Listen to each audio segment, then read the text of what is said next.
As you saw last time, I've acquired a bunch of produce for a steal, and now I gotta make stuff.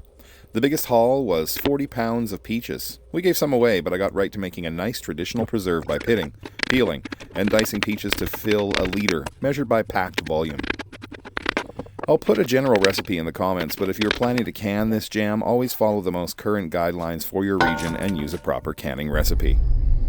Into the pot go the peaches, a dash of salt, half a whole nutmeg, about 10 green cardamom pods you can crack open as you add them, whole cinnamon bark, cloves, sprinkling of this chai masala I have. Mine's better, but for this it's great.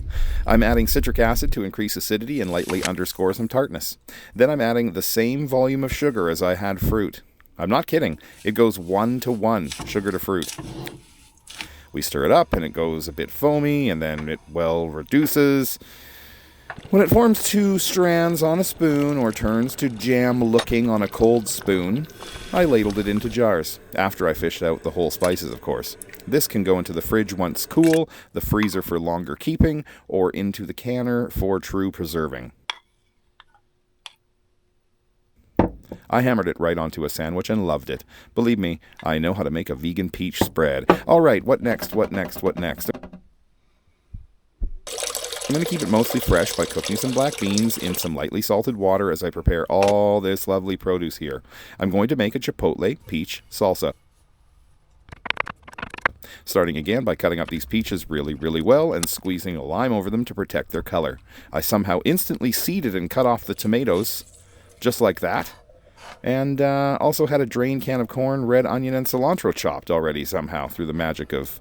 Is this television? All I need to do is mix it all together, including the cooled beans, and add canned chipotle in adobo, salt, and lime juice to taste.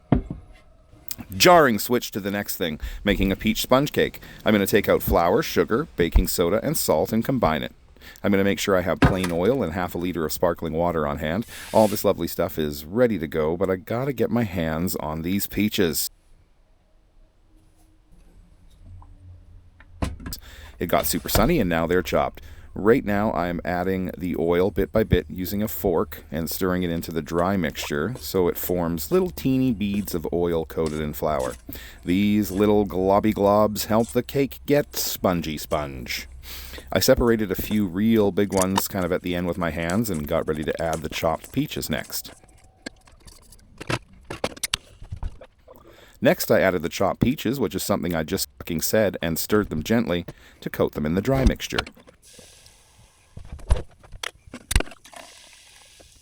In went the sparkling water that you just kind of mix or fold to combine, and then add to a pre-parchmented pan.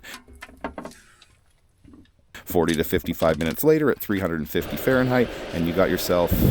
Ooh, a perfect goldeny cake. This thing was delicious. Next video, I do more food stuff by reliving an early childhood memory. Eves. If you know, you know. For Vegan Everywhere, I'm David.